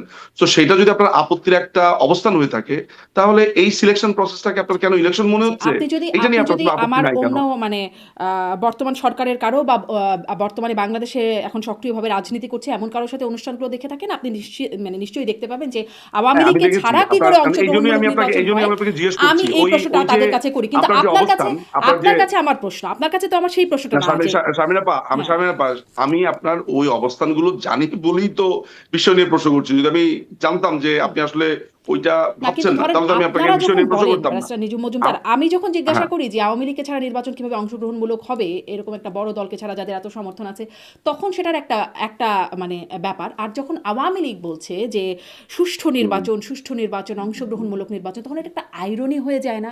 কারণ আওয়ামী লীগের আমলে আইরনিটা আমি একটু শেষ আপনি করি ব্যারিস্টার নিজুম আইরনিটা মজুমদার, একটু আইরনি শেষ করি। কারণ আপনাদের সময় এই কথা আবেদন নিবেদন আন্দোলন দেশি বিদেশি চাপ কত কিছুই না এসেছে, কিন্তু আপনারা তো মানে একদমই ডিনাই করে গেছেন যে এবং সেটাই সুষ্ঠু বলে আপনারা চাপিয়েও দিয়ে এসেছেন। এখন আপনারা যখন বলছেন এখনো একটু আইরনি মানে লাগে না? এখনো শুধু সুষ্ঠু বলে আচ্ছা, এই যে আপনার শব্দ চয়ন বা যেটা বলছেন, আমার মনে হয় এগুলো একটু আমি আপনাকে একটু বলি। সেটা হচ্ছে যে first of all, Bangladesh Awami লীগের সময় যে ইলেকশন গুলো হয়েছে, আমি প্রথম 2008 থেকে 2013 বা 14 পর্যন্ত ইলেকশনটাকে আমি বাদ দিয়ে, যেটা নিয়ে আপত্তি বেশিরভাগ সময় বিরোধী দলগুলো করে, সেটা হচ্ছে 2014, 18, 24 ইলেকশনটাকে করে। 2014 যে ইলেকশনটা হয়েছে, 2018 যে ইলেকশন হয়েছে এবং 2024 যে ইলেকশন হয়েছে, সেই ইলেকশনে আইনগত বা সাংবিধানিক ভাবে অবৈধতার, আপনি একটা সিঙ্গেল পয়েন্ট আমাকে দেখাতে পারবেন যে সাংবিধানিক ভাবে এটা অবৈধ ছিল? না, ধরুন এখনো তো সাংবিধানিকভাবে অবৈধ আমাকে কি বলেন তো? আপনাদেরকে তো আইনগতভাবে নিষিদ্ধ করেছে। সাংবিধানিক ভাবে সন্ত্রাস বিরোধী সাংবিধানিক ভাবে আইনে তো অবৈধ। আপনাদের করা আইনেই আপনাদের নিষিদ্ধ করেছে সাংবিধানিক আপনাদের ভাবে না, কার্যক্রম। না, না, রাখেন। আপনি তো কথার পিঠে কথা বলছেন, তাহলে সেটা ভালো, এবং এটা ভালো, এবং এটা আলোচনাটাও ভালো জমে। আপনি যদি এইটাকে অবৈধ সরকার কেন বলছি, সেটার উত্তর এর আগেও আমি আপনার প্রোগ্রামে দিয়েছি, হুম। আমি আজকেও আবার আপনাকে বলি, তাহলে আপনার জন্য বুঝতে সুবিধা হবে। 5 তারিখে যারা এসেছে তারা অবৈধ। কেন অবৈধ? সাংবিধানিক ভাবে অন্তর্বর্তীকালীন সরকার বলে কোনো সরকার নাই। 106 নম্বর অনুচ্ছেদে যে সরকার গঠনের কথা বলা হয়েছে, সেই সরকারের জন্য যে এই ন্যূনতম পদত্যাগপত্র প্রয়োজন, সেই পদত্যাগপত্রের কোনো অস্তিত্বই পাওয়া যায়নি। হুম। পরবর্তী সময়ে এই সংবিধান অনুযায়ী শপথ নেওয়া হয়েছে, বলা হচ্ছে যে প্রধানমন্ত্রীর পদত্যাগ ছাড়া যে আসলে এই সরকার গঠন করা যায় না, এবং এখানে যে রুলস এন্ড রেগুলেশন আছে যে সুপ্রিম কোর্টের অ্যাপিলেট ডিভিশন একটা ফুল আমার এখানে হিয়ারিং একটা হবে, খুব মানে সেই প্রশ্ন সময় জাগে। আমি বলি আপনাকে, আমি ধরুন আপনাকে বলি, প্রধানমন্ত্রী যদি মারা না, না, যেতেন আমাকে এটা শেষ করতে পদত্যাগপত্র দিতে না হবে দিয়ে, তো। তাহলে কি আপা হতো? আপা আপা আপা আপা আপা, আমাকে তো একটা জিনিস শেষ করতে দিতে হবে। আপনার এই প্রোগ্রামটা অনেক মানুষ দেখবে, তাদের তো এটা জানা প্রয়োজন। আমাকে পছন্দ করুক অপছন্দ করুক, আপনার কথা ভালো লাগুক বা খারাপ লাগুক, ডাজন্ট ম্যাটার। ম্যাটার হচ্ছে ফ্যাক্টটা জানতে হবে। 106 অনুচ্ছেদ অনুযায়ী এই অন্তর্বর্তীকালীন সরকার গঠিত হয়েছে, সেটার একটা প্রসিডিউর আছে। প্রসিডিউরটা হচ্ছে যে রাষ্ট্রপতির পক্ষ থেকে একটা রেফারেন্স যেতে হবে। সেই রেফারেন্স কোনোদিনই যায় নাই, সেটা আইন মন্ত্রণালয় বলেছে যে রাষ্ট্রপতির রেফারেন্স অনুযায়ী দিয়েছে। আপনি খেয়াল করে দেখবেন যে নীল পাতার যে রায়টা দেখা যায়, যে যেই আপিলেট ডিভিশনের যে পজিশন পেপারটা দেখা যায়, যে যেহেতু মাননীয় প্রধানমন্ত্রী বা প্রধানমন্ত্রী আপনার পদত্যাগ করেছেন, প্রথম লাইনটাই তো মিথ্যা। আপনিও খুব ভালো করে জানেন যে প্রধানমন্ত্রীর পদত্যাগ পত্র কেউ দেখাতে পারেনি। হুম। এখন আপনাকে আমি একটা সরল একটা প্রশ্ন করি। আমি ধরে নিলাম যে আমি এইটাও মেনে নিলাম যে 106 অনুচ্ছেদ অনুযায়ী সুপ্রিম কোর্ট একটা নির্দেশনা দিতে পারে যেটা ক্রান্তিকালীন সময় পালন করা যায়। সেই জিনিসটাকে তো সত্যও হতে হবে। আপনি শুরুতেই বলছেন যে প্রধানমন্ত্রী পদত্যাগ পত্র দিয়েছে, যেটার কোনো মানে প্রধানমন্ত্রী কোনো পদত্যাগ দেননি। হুম, পরবর্তী সময় প্রধানমন্ত্রী সেটা নিশ্চিত করেছেন, নাম্বার ওয়ান। নাম্বার টু, একটা ফুল হিয়ারিং হওয়ার কথা ছিল। সেই সময় প্রধান বিচারপতি আপনার প্রধান বিচারপতি ওবায়দুল হাসান শাহিন এবং এনায়েতুর রহিম আমরা দেখতে পেয়েছি তারা ক্যান্টনমেন্টে ছিলেন। আচ্ছা, হুম।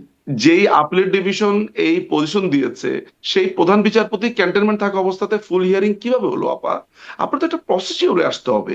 ফলে এই জন্য এই এই যে ইউনুসের হুম, প্রশাসনকে আমরা অবৈধ বলছি, এটা আমি বলছি না।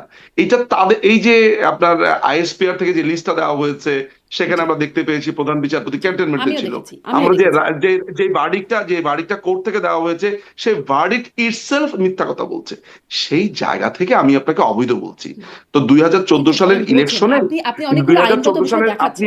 আপনি আমাকে একটা একটা পয়েন্ট যদি দেখাতে পারেন, এই প্রোগ্রামে আমি দুই হাতে কানে হাত দিব। আপনি যেরকম মোটামুটি এই যে ডাস্টবিন শফিককে বোল্ড করে মোটামুটি ইয়র্কার মেরে ছিন্ন ভিন্ন করে দিয়ে 6-7টা উইকেট এক লোকের উপরেই নিয়েছেন, রিভিউ করার চান্স দেননি আপনি। আমার ক্ষেত্রে আপনি জিতে গেলেন, আমি আপনাকে মানে এমন সুযোগ দিব সবার সামনে যে আমি কানে ধরে উঠবোস করবো যে শারমিন আপা আপনি জিতেছেন। যদি তা না হয়, উল্টাটা হবে যে আপনি আসলে উত্তরটা দিতে পারছেন না। আমাকে আপনি আইনগতভাবে দেখান তো আনকনস্টিটিউশনালি কোনো ইলেকশন হয়েছে কিনা, এটা দেখান, যে অসাংবিধানিক কোনো ইলেকশন হয়েছে কিনা। জি, মানে আমি সেই সংবিধানের আলোচনায় গিয়ে আসলে খুব লাভ নাই। কেন কেন লাভ নাই? যাবেন না? কেন লাভ লাভ নাই নাই? কেন? কেন লাভ সংবিধানে নাই? যা আছে ব্যারিস্টার মজুমদার, কেন লাভ মানে নেই? আমার আজকের প্রসঙ্গটা এটা না। কিন্তু লাভ নাই আমি কেন বলছি? এই যে কারণ কেন সেই বলছি? পুরাতন না, কথা, যখনই আপনি না, কোনো না, কিছুতে ব্যারিস্টার পারেন না, মজুমদার, কোনো কিছুতে আপনার আইন মানে না, তখনই মনে করেন যে আমি না না আমি না আর না, এটা আপনি তো তো হবে না, পারতে আপনার সাথে এখানে যুক্তি আসি নাই যে আপনার সাথে আমি ডিবেট করে পারবো এটা পারতে না। হবে আমি তো। আপনার কাছে কিছু আপনি না প্রশ্নের ব্যাখ্যা চাইবো। পারতে হবে, কারণ কিছু হচ্ছে যে ব্যাখ্যা। পারতে হবে, কারণ হচ্ছে আমি এখানে কোনো আপনি আমার পক্ষ দিকে না। একটা গুগলি ছুড়ে দিচ্ছেন, সেই গুগলিকে মোকাবেলা না করে হঠাৎ করে আপনি ইয়র্কার দিবেন, সেটাও পারবেন না। আমি শুধুই আর মাত্র একটা প্রশ্ন জিনিস করব। আপনাকে, আমি শুধু প্রশ্ন করব। আপনি আমাকে আপনি না, আমাকে উত্তর ডেফিনেটলি দিয়ে আপনাকে ব্যাখ্যা তো করে স্পষ্ট করেন। আমাকে একটু প্রশ্ন, আপনি ঠিক আছে, আমি উত্তর আমি দিব, ঠিক আছে আমি আমি উত্তর দিব, কিন্তু উত্তরটা আপনি নিবেন তো? নিব তো, উত্তরটা তো নিব। একসেপ্ট করতে হবে এইটা বলে যে ঠিক আছে এই কারণে আমি আপনার উত্তরটা নিতে পারছি না, হুম, এই কারণে নিতে পারছি না। আপনি আমাকে সেই যেই কারণে আপনি একমত হতে পারছেন না, আমাকে এইটা বলেন যে আমরা কি কোনো পার্টিকে 2014 সালে ব্যান করেছিলাম, নাম্বার ওয়ান। আমরা কি 2014 সালের যে ইলেকশনটা হয়েছে, সংবিধানের বাইরে গিয়ে আমরা নতুন কোনো রুল করেছিলাম কিনা? তত্ত্বাবধায়ক সরকারের যে সিস্টেমটা, সেটা বাতিল করেছে আদালত। এবং সেই রায় যদি আপনি আমাকে বলেন, আমি হুম, আপনাকে পুঙ্খানুপুঙ্খ বলবো যে সেই তত্ত্বাবধায়ক সরকার রাখার জন্য বাংলাদেশ আওয়ামী লীগের আব্দুল জলিল হুম, এবং বিএনপির যে সাধারণ সম্পাদক আছে, তারা বোথ পার্টি কোর্টে গেছে। কোর্ট তখন বলেছে যে এটা আমার জন্য খুবই বিস্ময়কর। এটা 13তম সংশোধনী বাতিলের রায়ের 200 বা 250 পাতার মধ্যে খায়রুল হকের একটা রায়ের মধ্যে আছে। আমি আমি এটা নিয়ে আলাদা করে কাজ করেছি, ভিডিও বানিয়েছি, পুরো রায়টা আমার এইভাবে হাতের মুঠোর মধ্যে আছে। সেইখানে পরিষ্কারভাবে বলা আছে যে তিনি খুবই অবাক হয়েছেন যে বাংলাদেশ আওয়ামী লীগ নিজের থেকে তারা এটার রেসপন্ডেন্ট হয়েছেন। 6 number respondent Bangladesh Awami League, 6 number respondent হিসেবে নিজের থেকে আদালতে গেছে। অর্থাৎ তারা এটাকে ডিফেন্ড করতে চায় যে আব্দুল মান্নান সাহেব এই 1996 সালে, 1900 সরি 1999 সালে রিট পিটিশন, তারা বলেছে যে তত্ত্বাবধায়ক সরকার অর্থাৎ 1996 সালের 1 নাম্বার আইনটা অবৈধ, এটা সংবিধানের বাইরে। কেন তারা বলেছে যে এই তত্ত্বাবধায়ক সরকার সিস্টেমটা হচ্ছে সংবিধানের যে 7 নাম্বার সেকশনে যেটা লেখা আছে অনুচ্ছেদে, যে জনগণই সকল ক্ষমতার উৎস, এইটার সাথে সাংঘর্ষিক। 1999 সালে তখন বাংলাদেশ আওয়ামী লীগ ক্ষমতাতে। তো পরবর্তী সময় এই রিট পিটিশনে বাংলাদেশ আওয়ামী লীগ রেসপন্ডেন্ট ছিল না, এটা রেসপন্ডেন্ট ছিল সরকারের আইন মন্ত্রণালয়, তারপরে অন্যান্য জায়গাতে ছিল। বাংলাদেশ আওয়ামী লীগ শতপ্রণোদিত হয়ে, হুম, অর্থাৎ নিজের জি, থেকে আদালতে গিয়ে জি, বলেছে যে আমরা তত্ত্বাবধায়ক সরকার ডিফেন্ড করব। জি, আমি এই ক্রেডিট বিএনপি কেও দিব, বিএনপিও তখন কোর্টে গেছে, যদিও বিএনপি এই তত্ত্বাবধায়ক সরকারকে সম্পূর্ণভাবে নষ্ট করেছে। আপনি ইতিহাস জানতে চাইলে আমি আপনাকে জি, ধরে জি। ধরে ওই বলবো ইতিহাস আমি কিভাবে জানি, করেছে। ব্যারিস্টার আচ্ছা, মজুমদার। সেটা তো এখন আপনি আমাকে বলেন যে বাংলাদেশ আওয়ামী লীগ তত্ত্বাবধায়ক সরকার রক্ষা করার জন্য কোর্টে গেছে, কোর্ট রায় দিয়েছে যে তত্ত্বাবধায়ক সরকার অসাংবিধানিক। এবং একই সাথে খায়রুল হক বলেছে যে পরবর্তী দুটো ইলেকশন আপনার তত্ত্বাবধায়ক সরকারের অধীনে হতে পারে, প্রোভাইডেড আপনার বিচারপতিদেরকে ইনভলভ করা যাবে না। এখন বিচারপতিরাই যেখানে আপনার প্রধান উপদেষ্টা হবে, অর্থাৎ খায়রুল হক নিজেই প্রধান উপদেষ্টা হতেন আসলে। খায়রুল হক নিজেই যদি রায়টা না দিতেন, তাহলে খায়রুল হক নিজেই আসলে প্রধান উপদেষ্টা হতেন। তিনি নিজে বলছে যে হ্যাঁ, দুটো হুম, আপনার ইলেকশন হতে পারে, প্রোভাইডেড বিচারালয়কে আর ইনভলভ করা যাবে না। এখন তত্ত্বাবধায়ক সরকারের শেষ মূল করেন সিস্টেমটাই ছিল ব্যারিস্টার বিচারপতিদেরকে নিয়ে, হুম সেইটাই ক্যান্সেল করে দিয়েছে আদালত। আওয়ামী লীগ আদালতের কথা শুনেছে, হুম। আদালতের কথা শুনে আদালতের কথা সংবিধান বলেন না সংশোধন। ব্যারিস্টার নিজুম মজুমদার, কারণ কি, কারণ এই আদালতের রায়ে এত কিছু হয়ে যাচ্ছে, এখনো আদালতের রায় কিন্তু হচ্ছে, আদালতের রায়ই কিন্তু হচ্ছে সব। আদালতের রায় হয়ে গেছে, আমি মানতাম হুম। যদি আদালতটা একটা বৈধ সরকার গঠন করত, তখন আপনার সাথে আমি কোনোভাবেই এইটা বলতাম সরকার না, কেন আমি আদালত, এক মানে মুহূর্তের আদালত কথা তো বলতাম একটা, না। আদালত তো সরকারের সাথে সম্পৃক্ত হবে কেন, তাই না? জুডিশিয়ারি তো একটা সেপারেট শারমিনাপা ব্রাঞ্চ অফ শারমিনাপা বারোই স্টেট। শারমিনাপা বারোই শারমিনাপা 12ই আগস্ট 2024 সালে সাদিক কাইয়ুম, হান্নান মাসুদ, হাসনাত সার্জিস তারা কোর্ট প্রাঙ্গণে যায়। তারা বলে দুপুর 2টার মধ্যে ওবায়দুল হাসান শাহিনকে পদত্যাগ করতে হবে হুম এবং আপিলেট ডিভিশনের সবাইকে পদত্যাগ করতে হবে। হুম তারা মব ভায়োলেন্স করে, সেনাবাহিনী যায়, সেখানে পুরো আপিলেট ডিভিশন পদত্যাগ করে এই মবক্রেসির ভয়ে। এরপরে আপনার, আমার মনে আছে, হান্নান মাসুদ সে চিৎকার করে বলতে থাকে যে সন্ধ্যা 6টার মধ্যে রিফাত আহমেদকে প্রধান বিচারপতি বানাতে হবে। প্রধান বিচারপতি কি আপনার এই দুইটা বস্তির ছেলে বানাবে? জি। ঢাকা ইউনিভার্সিটির না, এই দুইটা সেটা বানাবে না, জঙ্গি কিন্তু টোকাই। ডিজিএফআই আবার এখন আপনি বানালে ঠিক আমাকে আছে, বলেন, কারণ এখন ওই যে আপনি আমাকে বলেন সুরেন্দ্র শারমিন কুমার আপা, সিনহার সেই শারমিন আপা ব্রোকেন এটা আমাকে ড্রিমস একটু বইতে বলেন। বলেছেন না যে শারমিন আপা ডিজিএফআই আপনার কাছে থেকে আমার, কিভাবে শারমিন তাকে আপা শারমিন আপা শারমিন আপা বিদায় করে দেওয়া আমার হলো। কাছে আমার কাছে আপনার, আমি আপনার কাছে একটা স্বনির্বন্ধ অনুরোধ জানাবো। বাদ দেন সমস্ত আলোচনা, প্রধান বিচারপতিকে নিয়োগ দেয় কে? না, আমি হান্নান অত মাসুদ? অত বিস্তৃত অন্যদিকে আলোচনায় যাওয়া যাবে না, কারণ আমাদের একটা আপনাকে আলোচনার পরিসর আপনি আছে। এই যে আপনি কথা ব্যারিস্টার বলছেন মজুমদার, না আপা, না না, কিভাবে আমরা এই যে আপনি বলছেন, বাংলাদেশের না না স্বাধীনতা আপা ব্রিটিশ আপা এই পিরিয়ড যে থেকে আলোচনা শুরু করতে সমস্যাটা পারবো না আমরা ব্যারিস্টার নিজুম আমরা মজুমদার, না যেইভাবে আমরা আমরা সেটা পারবো সমস্যাটা না। ফেস করি, আমি এটাই শুধু না বলছিলাম না যে, পারার জন্য না, এই আমি যে এটাই শুধু আপনি এখন বলছিলাম যে পারার কথা আপনি বলছেন বলছেন, আপনি হাসনাত আমাকে সার্জিসটা, বলছেন, আপনি যেটা, আপা আপনি আপনি আমাকে আমাকে প্রশ্ন প্রশ্ন করতে দিতে তুলেছেন। হবে ব্যারিস্টার নিজুম মজুমদার, আমাকে কিছু প্রশ্ন করতে দিতে না না হবে। আমার কথা একটু শেষ করি, আমি শেষ তো আপনার থেকে করছেন না। একটা মিনিট সময় নিব, আপনি ঘড়ি ধরেন। আচ্ছা, ঘড়ি ধরলাম, বলেন। আপনি আয়রনির কথা বলেছেন, আপনি আয়রনির কথা বলেছেন, আপনি বলেছেন যে এটা কি আয়রনি না মিস্টার মজুমদার, যে একটা সময় আপনারা এটা বলতেন এখন এটা বলছেন। আমি আয়রনির কথা বলতে গিয়ে তত্ত্বাবধায়ক সরকারের প্রসঙ্গ এনেছি। আমি দেখিয়েছি যে বাংলাদেশ আওয়ামী লীগই কিভাবে তত্ত্বাবধায়ক সরকার চাইতে গিয়ে কোর্টে গেছেন। আর আপনি বলছেন যে এখনো তো আদালতের কথা বলার দরকার নেই, আদালত তো এখনো আছে, আদালতের কথা আপনি আমাকে বলতে মানা করেছেন। সেই প্রেক্ষিতে আমি আপনাকে উত্তর দিয়েছি আদালত কোথায় আছে। আদালতের প্রধান বিচারপতিকে কি নিয়োগ দেয় হান্নান মাসুদ? হুম। প্রধান বিচারপতি কি ঢাকা ইউনিভার্সিটির দুইটা ছেলে তখন মত আবার করে আমি বিচার যা দেয়? বলছি সেটা একটু তো শুনুন। আপনি, আমি যেটা বলছি যে প্রধান বিচারপতিকে যদি ডিজিএফআই কর্মকর্তা গিয়ে জোর করে বিদায় করে দেয় বা লাথি মেরে বিদায় করে দেয়, যেটি সুরেন্দ্র কুমার সিনহা সাবেক প্রধান বিচারপতি তার ব্রোকেন ড্রিমস বইটাতে লিখছেন, সেটা তো আবার সমস্যা হয় না? মানে প্রধান বিচারপতিকে ডিজিএফআই কর্মকর্তা বিদায় করতে পারেন। আপনার সুরেন্দ্র কুমার সিনহার প্রসঙ্গটা আপনি আনলেন তো, আমি আপনাকে সুরেন্দ্র কুমার সিনহার কাহিনীটা আমি বলছি, বিকজ সুরেন্দ্র কুমার সিনহার সাথে যোগাযোগ হয়েছে আমার, এই ঘটনার ফার্স্ট হ্যান্ড নলেজ আমার আছে।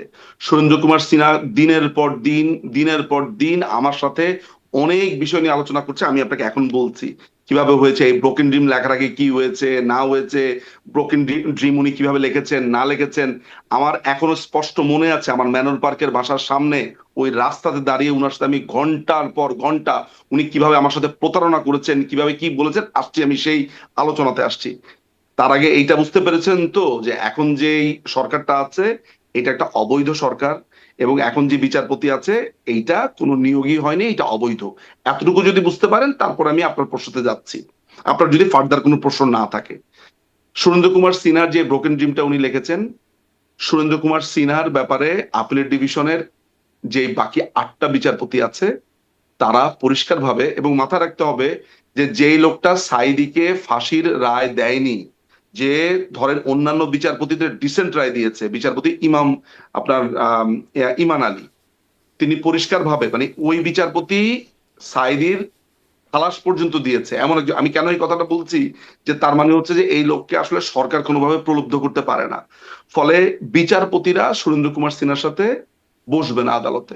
আপনি কি করবেন? একটা বিচারালয়ের বিচারপতিরা বলছে প্রধান বিচারপতি আমাদের আস্থা নাই, কারণ তার দুর্নীতির অভিযোগ তার কাছে আছে, রুদ্ধদ্বার বৈঠক হয়েছে। প্রধান বিচারপতি নিজে অ্যাপ্লিকেশন করে বলছেন যে আমি অসুস্থ, আমি মেয়ের কাছে যাব। তার মেয়ে সূচনা সিনহা অস্ট্রেলিয়াতে তার কাছে যাবে। এই ঘটনা যখন ঘটে তখন সুরেন্দ্র কুমার সিনহা আমাকে সামটাইমস, ওই ঘটনার পর তিনি তখন অস্ট্রেলিয়া থেকে আমাকে তিনি যোগাযোগ করেন, কারণ সূচনা সিনহার সাথে আমার পরিচয় ছিল গণজাগরণ মঞ্চ থেকে। যখন গণজাগরণ মঞ্চে তিনি আপনার সাইদির বিরুদ্ধে রায় দেন, তখন তার বাড়ি কমলগঞ্জে পোড়াতে যায়। তখন সুরেন্দ্র কুমার সিনহার মেয়ে আমার কাছে সাহায্য চান যে যারা তার বাবার বাড়িঘর পোড়াতে চাচ্ছেন আমরা কি তাদের ব্যাপারে কোনো ব্যবস্থা নিতে পারবো কিনা, যেহেতু আমরা ফেসবুকে অ্যাক্টিভ, আমরা কি পাল্টা প্রচারণা করতে পারবো কিনা। তখন থেকে সূচনার সাথে আমার পরিচয়। সূচনার থ্রুতে সুরেন্দ্র কুমার সিনহা আমাকে ফোন দেন। সুরেন্দ্র কুমার সিনহা আমাকে ফোন দিয়ে বলেন যে তিনি একটা বই লিখতে চান, তার আত্মজীবনী। আমি তার এই আত্মজীবনী লিখতে গিয়ে সাহায্য করতে পারি কিনা। আমি তাকে স্যারকে বললাম যে স্যার, একজন প্রধান বিচারপতির বই লেখার মতো এরকম সৌভাগ্য সবার আসে না। স্যার আপনি কি নিয়ে লিখবেন? উনি বলেছেন যে আমি কিভাবে আইনজীবী হলাম, আমার আইন প্র্যাকটিস, আমার এভরিথিং, এগুলো নিয়ে তিনি লিখতে চান। আমার এখনো মনে আছে ম্যানর পার্কের আমার বাসার সামনে ওই পাবের সামনে, মানে আমি ভিজুয়াল করতে পারছি, দিনের পর দিন ওনার সাথে আমার গল্প হয়েছে, ঘরের মধ্যে গল্প হয়েছে। উনি আমাকে যেটা বলেছেন যে নিউ জার্সিতে আমাকে যাওয়া, মানে নিউ জার্সিতে উনি যাবেন কয়েকদিনের মধ্যে, আমি নিউ জার্সিতে যাব, ওখানে আমি 15 দিন থাকবো।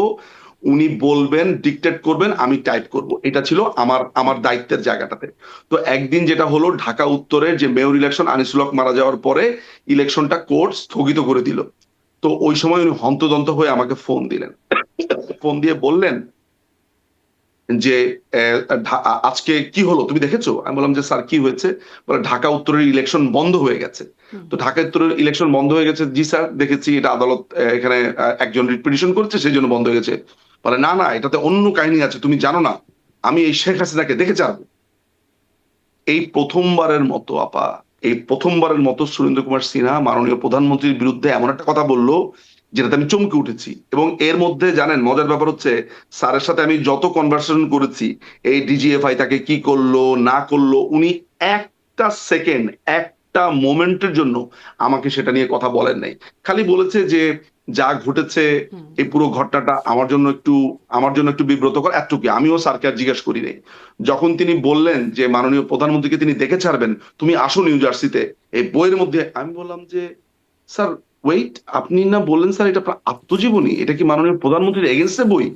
তখন তিনি আমাকে ধমক দিয়ে বললেন, একদম কোট এবং আনকোট, এই তোমরা যারা গণজাগরণ মঞ্চের সাথে আছো, তোমরা যারা এই ছেলেগুলো আছো, তোমরা আসলে কথা একটা বললে তিনটা বেশি বোঝো, তুমি আসো তারপরে।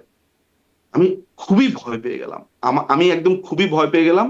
আমি তখন স্যারকে বললাম যে স্যার, আপনি যদি এই বইটা মাননীয় প্রধানমন্ত্রীর বিরুদ্ধে লেখেন, সরকারের বিরুদ্ধে আপনার ইন্টেনশন থাকে, তাহলে স্যার আপনি জেনে রাখেন যে আপনার এই প্রজেক্ট আপনি আমাকে কখনো বলেন নাই, আমি এখান থেকে সরে যাচ্ছি। এবং আমি একদম এভাবে বলছি, স্যার আপনি আমাকে মাননীয় প্রধানমন্ত্রীর বিরুদ্ধে আপনি কাজ করতে যাচ্ছেন স্যার, এটা আপনি আমার সাথে অন্যায় করেছেন।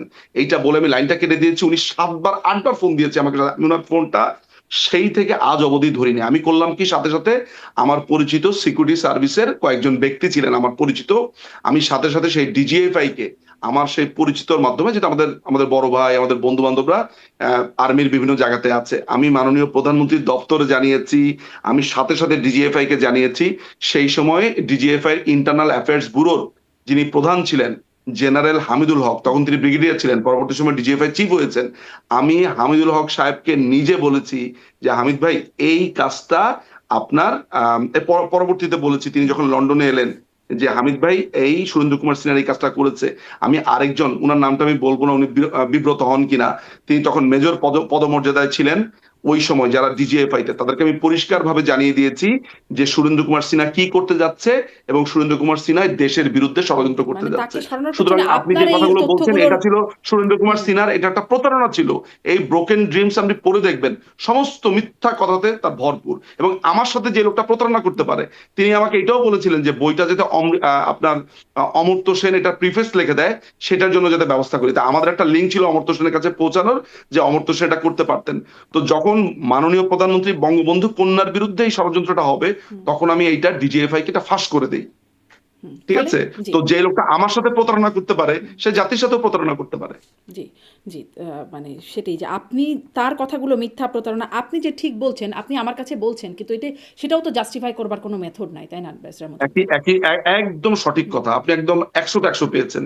একই সাথে সুরেন্দ্র কুমার সিনহা যে কথা বলেছে সেটাও জাস্টিফাই করার কোনো সুযোগ নেই। জি, আচ্ছা, আমি এবারে এটাতে আসি যে আপনি তাহলে মানে আপনাদের সময়ের নির্বাচনগুলো খুবই সাংবিধানিক বলছেন, কিন্তু আপনি যে অনুচ্ছেদ 7-এর কথা বলছিলেন, জনগণ কিন্তু আমি বলছি না, হ্যাঁ আমি শুধু বলছি না, আপনিও বলবেন। হ্যাঁ হ্যাঁ অনুচ্ছেদ 7 আপনিও বলেন, আপনি সাংবিধানের আমাকে বলেন অনুচ্ছেদ 7 অসুবিধা। মানে জনগণের মানে সর্বক্ষমতার অধিকারী তো জনগণ তো যদি ভোট দিতে না পারে, সে যদি চয়েস করতে না পারে, তার রায়টা ইলেক্ট করতে না পারে, প্রার্থীদের মধ্যে থেকে বাছাই করতে না পারে, তাহলে সেটি কেমন করে সাংবিধানিক ভোট হয়? সেই প্রশ্নটাও তো কেন মানে কেন বাছাই করতে পারবে না কেন? কারণ 14তে 2014 সালে তো 2014তে কি হলো? 2014 সালে তো মাননীয় প্রধানমন্ত্রী, আপনার মনে আছে যে আপনার খালেদা জিয়ার সাথে একটা করেছিলেন, টেলিফোন কিন্তু মানুষ কি কনভারসেশনে ভোট বলেছে। দিয়ে নির্বাচন করতে পেরেছিল? 154 জন না না প্রার্থী না, বিনা আপনি প্রতিদ্বন্দ্বিতায় আপনি গিয়েছিল তো। আপনি আমি 2014 থেকে আসি। আমি যদি 2014 এর কথা বলতে গিয়ে আপনি 2018-তে আসেন, তাহলে তুমি 2014 তো আমরা জানতেই পারলো না যে নিঝুম সাহেব 2014 কথা কি বলতে চায়।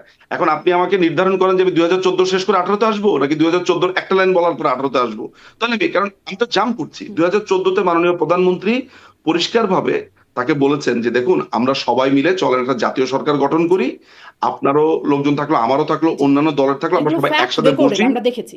জি, কিন্তু দেখেছেন। মানুষ কি ভোট তো দিয়ে নির্বাচন মাননীয় করতে পেরেছিল প্রধানমন্ত্রীর যে তার প্রার্থীকে? ইন্টেনশন, মাননীয় প্রধানমন্ত্রীর যে ইন্টেনশন, সেই ইন্টেনশন তো পরিষ্কার যে তিনি সবাইকে নিয়ে একটা ইলেকশন করতে চেয়েছেন। এখন মনে করেন যে আদালত একটা রায় দিয়ে তত্ত্বাবধায়ক সরকার ক্যান্সেল করে দিয়েছে, এখানে মাননীয় প্রধানমন্ত্রীর দোষটা কোথায়? মাননীয় প্রধানমন্ত্রী যখন 1999 সালে ভারত সফর থেকে আসলেন, হুম, তখন তিনি একটা মন্তব্য করেছিলেন এমন যে, মানে তখন প্রচুর জামিন হয়ে যাচ্ছে, তিনি বললেন যে হাইকোর্ট দেখি যত অপরাধীকে ধরা হচ্ছে, এখন এত জামিন পেয়ে গেলে, মানে ফার্স্ট সেশনের ব্যাপারটা ছিল যে সন্ত্রাসীদেরকে ধরা হচ্ছে আর হাইকোর্ট জামিন দিয়ে দিচ্ছে। তখন হাবিব নামে মনে হয় এক লোক, আমি নামটা আপনাকে ভালোভাবে বলতে পারবো না, রাইট আমার কাছে আছে, আদালত অবমাননার মামলা করেছে, কন্টেম্পট অফ কোর্ট। তখন মাননীয় প্রধানমন্ত্রী সিটিং প্রধানমন্ত্রী, মাননীয় প্রধানমন্ত্রী আদালত ফেস করেছেন। তো ওই সময়টাতে তিনি কি প্রভাব খাটিয়েছিলেন? বঙ্গবন্ধু হত্যাকাণ্ডের বিচার তিনি চাইলে, মানে আমি যদি ধরেন আইনমন্ত্রী হতাম ওই 1996 সালে, আমি এখন তো লয়ার হয়েছি, তখন তো আমি লয়ার ছিলাম না, তো আমি আপনাকে এখন বলতে পারি যে ওই বিচারটা আমি স্পিডি ট্রায়ালে 1 মাস 2 মাসে করতে পারতাম, বা সেটা নিয়ে অনেক প্রশ্ন থেকে যেত। মাননীয় প্রধানমন্ত্রী তার, মানে আমি যদি মানে বাংলাদেশ জাতির পিতা বাদ দেই, শুধু তার পিতা হিসেবেও ধরি, ইচ্ছা করলেই কিন্তু উনি এটা র‍্যাত বা প্রতিশোধের একটা বিচার করতে পারতেন। আপনি বলেন তো যে যেই খুনিরা খুন করেছে, ইনডেমনিটি অধ্যাদেশ বৈধ এটা বলে তারা রিট পিটিশনও করেছে, তাদের ওয়াইফ, তার মা মাহমুদা খাতুন, আপনার ফারুক হুম, রহমানের মা, আদালত এটা হতে দিয়েছে। তার মানে একটা জিনিস প্রমাণিত হয় যে মাননীয় প্রধানমন্ত্রী এই আইনের শাসনটা এখনো, আইনের শাসনটা তিনি সবসময় বিশ্বাস করেন। জি। আমার আমি নিজের যে আমি আশা করি অভিজ্ঞতা গত আপনি যেটা 17 বলছেন মাসে, সেটা মানুষ আপনি একটা বিশ্বাস করুক। পার্সোনাল আমি অভিজ্ঞতা শেষ একটু করব। জেনে রাখেন, না, একটা পার্সোনাল অভিজ্ঞতা জেনে রাখেন, আপনার জানা উচিত। মাননীয় প্রধানমন্ত্রী এখনো যখন মাননীয় প্রধানমন্ত্রীকে আমরা কিছু বলি, আমি পার্সোনালি বলি, উনি প্রথম কথাটা বলে, আচ্ছা একটু দেখো তো আইনে কি আছে। হুম, মানে উনি সবসময় আইনটা মেনটেন করতে চান।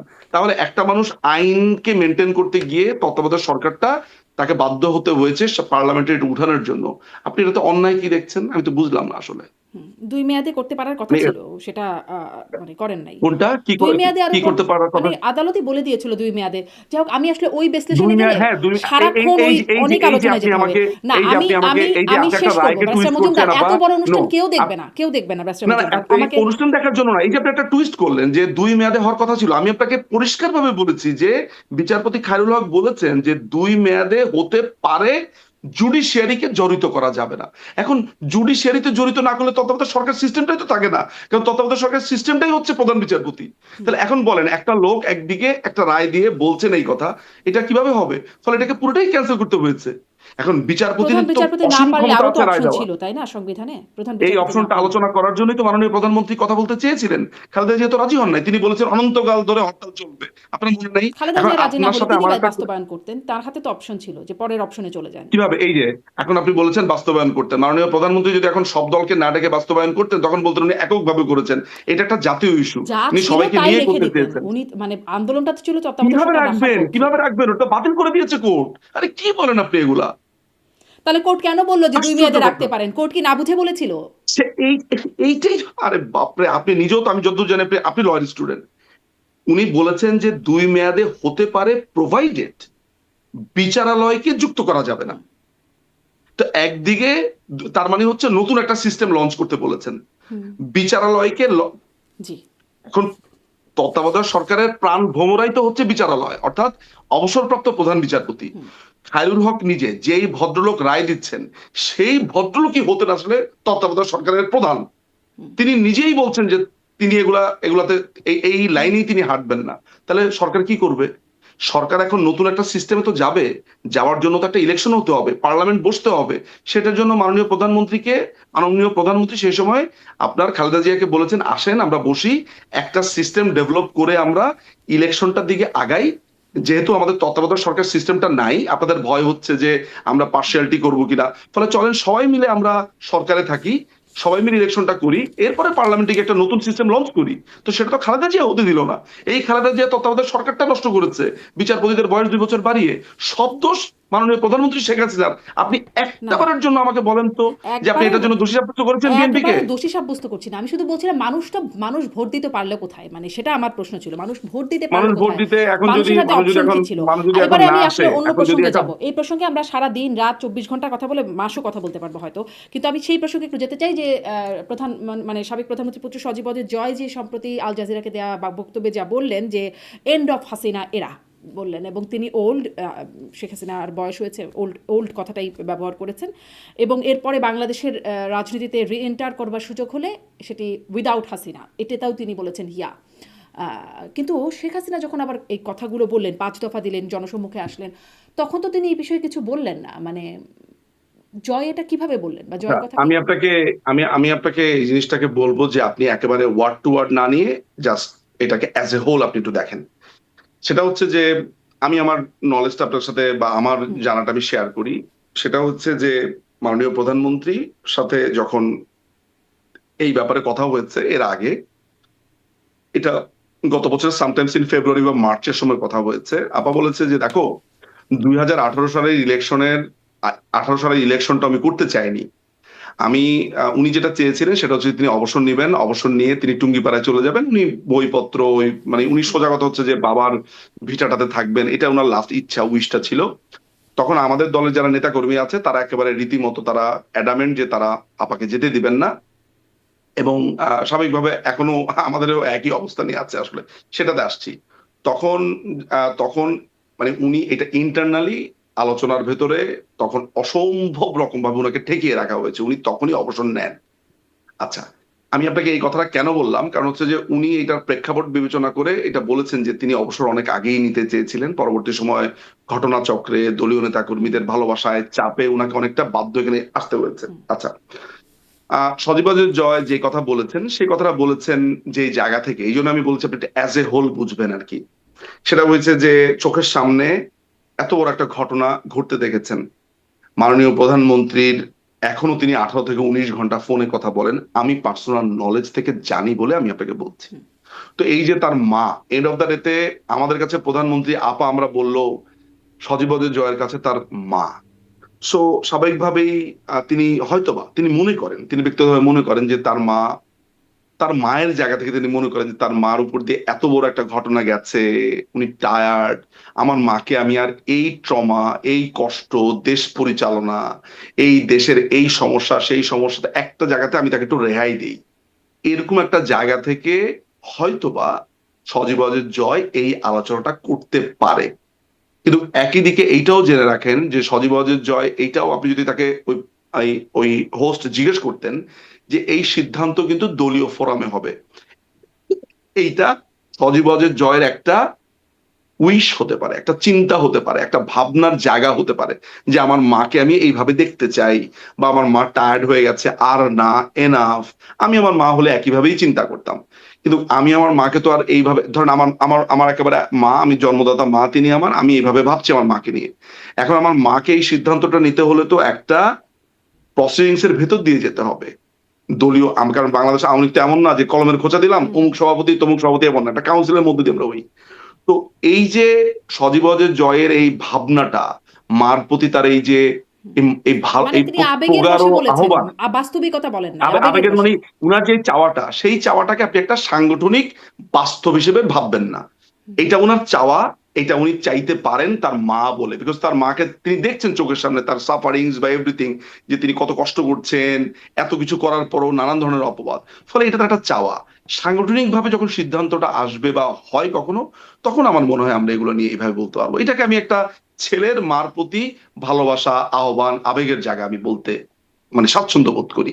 জি, আল জাজিরা নিশ্চয়ই একটা ছেলের শুধুমাত্র ইন্টারভিউ বা মানে মায়ের প্রতি আবেগের জায়গা থেকে জানতে চাইবার কথা ছিল না। নিশ্চয়ই মানে তিনি সাবেক প্রধানমন্ত্রীর পুত্রের কাছে মানে বলছেন। আচ্ছা, মানে আপনার ব্যাখ্যাটা আমি বুঝলাম। জি, প্রধানমন্ত্রীর পুত্রের কাছে বলেছেন আপনার খুবই ব্যাখ্যা সত্যি। বুঝছি। জি, আল জি। আল- আল জাজিরার আল জাজিরার চাওয়া বা জানতে চাওয়া হুম, হয়তোবা নানান ধরনের রিজন আছে, হুম। মানে কিন্তু আপনারা বিষয়টাকে একইভাবে আমাদের লিবার্টি আবেগের বলে আছে। বাস্তবতা সম্মত না। এটা সেটাই বলছেন যেটা আবেগের না, বিষয়টা। কিন্তু মাথায় রাখবেন যে আল জাজিরার যেমন জানতে চাইবার একটা ব্যাপার রয়েছে, কাকে জানতে চাচ্ছেন, হুম, একই সাথে আমাদের বুঝবার লিবার্টি রয়েছে তিনি কি বলেছেন। ফলে আমি আমার এই বুঝার লিবার্টি অ্যাপ্লাই করেছি, আল জাজিরা জানতে চাইবার লিবার্টি অ্যাপ্লাই করেছে।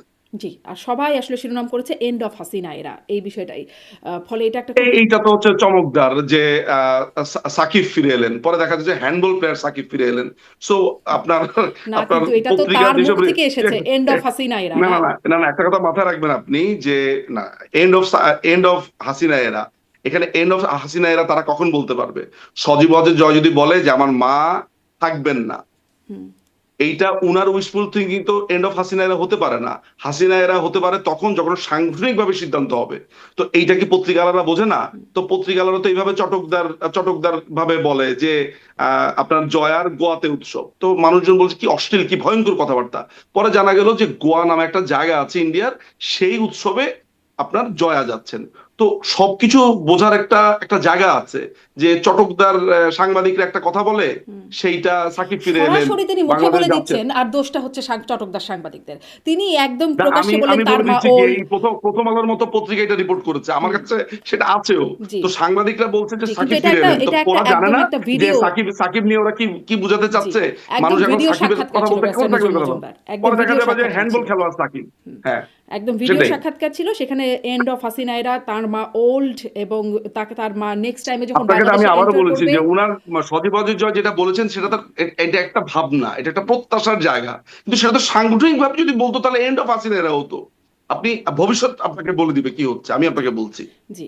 আহ, মানে সেক্ষেত্রে তার ক্রেডিবিলিটি একটু প্রশ্নবিদ্ধ হয়ে গেল না? না, প্রশ্নবিদ্ধ হলো না। আমার মাকে যদি আমি মনে করি যে আমার মা থাকবে না, আমি চাই না, আমার মা এরকম ক্লান্ত হয়েছে, সেটা তিনি একবার না 500 লক্ষ বার তিনি বলতে পারেন। অবশ্যই তিনি বলবেন, তার সেই রাইট আছে। সেই তাকে জিজ্ঞেস করতে চেয়েছে, তিনি মনে করেন যে এইটা, বা ছেলে হিসেবে তিনি মনে করেন। কিন্তু আমি খুবই এইসব ব্যাপারে মানে আমার কাছে মনে আহ, আমি ওইভাবে লিফট দ্য বেইল করতে চাই, যে আমি সাংগঠনিকভাবে একটা সিদ্ধান্ত এবং ইন্টারভিউতে কি বলা হয়েছে সেই আবেগের জায়গাটাকে আমি আমি আলাদা করতে পারি। ইয়েস, আপনার কাছে মনে হতে পারে কারণ এটা নিয়ে আলোচনা হচ্ছে, এই হচ্ছে, তবে স্বাভাবিকভাবে মাননীয় প্রধানমন্ত্রী যখন আমাদের সাথেও আলোচনা করেন এইভাবে বলেন, কথাটা এইভাবে বলেন আপা, যে দেখো আমার বয়স হয়ে গেছে, এই অনেক অনেক হয়েছে, অনেক করেছি, তোমরা দেশকে চালিয়ে নিয়ে যাবে, তোমরা আগাবে। তো ওই ইন্ডিকেশন আমার মনে হয় যে আপা আপনি কি এগুলা কি বলেন, হুম। বলতে চায় আপনাদের ক্লান্ত মধ্যে কি কিন্তু। ভবিষ্যৎ নেতৃত্ব নিয়ে কোনো কথা হয়েছে? মানে সজীব ওয়াজেদ জয় নিজেও একবার বলেছেন যে যে দল দিতে চাইলে তিনি আগ্রহী বা তিনি নেবেন দায়িত্ব। আমি ওনাকে জিজ্ঞেস করেছি, আমি ওনাকে জিজ্ঞেস করেছি এক্স্যাক্টলি কি বলেছি সেটা আমি ওপেন আমি বলবো না, বাট আমি আপাকে এই ব্যাপারে বলেছি যে আপা, হুম, এই যে যেইভাবে ওরা এর আগে যখন টিউলিপ খেলাকে যখন যারা এইভাবে আক্রমণ করেছে, তারা নানান ধরনের অপবাদ, তখন বলছি যে এগুলো তো পুরো ফ্যামিলিতে ধেয়ে আসছে। ফলে আমার মনে হয় আমি একটা আমার আলাপের জায়গাতে বলেছি। আপা যেটা বলেছে যে দেখো, এর আগেও তিনি আমার একটা টিভি প্রোগ্রাম থেকে তিনি আমাকে বলেছেন, দেখো বাংলাদেশ আওয়ামী লীগের নেতৃত্ব নির্বাচিত হয় দলের কাউন্সিলের মাধ্যমে। আমি যখন সভাপতি বা সভানেত্রী নির্বাচিত হয়েছি তখন আমি দেশের বাইরে ছিলাম। এই দল এটা নির্ধারণ করেছে, তারপর আমি হয়েছি। আমি ঘুণাক্ষরেও আমি জানতাম না যে আমাকে নিয়ে তারা এইভাবে চিন্তা করছে, সামনে যাব। ফলে এখনো যে সামনের নেতৃত্ব, সেই নেতৃত্বে নির্ধারিত হবে দলের বৈঠকে, আচ্ছা, ফোরামে। তার এটা মানে আমি পরিষ্কার নেতৃত্ব করে নিয়ে কয়েকদিন সজীব আগেও ওয়াজেদ বলেছি। জয় যা বলছেন সেটিও আসলে তারই নিজস্ব বক্তব্য। দল এরকম এখনো কিছু ভেবে ওঠে নাই। আপনার কথা শুনে যা আমি বুঝতে পারছিলাম। মানে আমি এই ক্রেডিবিলিটি শব্দটাকে নিয়ে আরেকটু আপনার সাথে লাস্ট একটা বিষয় জানতে চাই।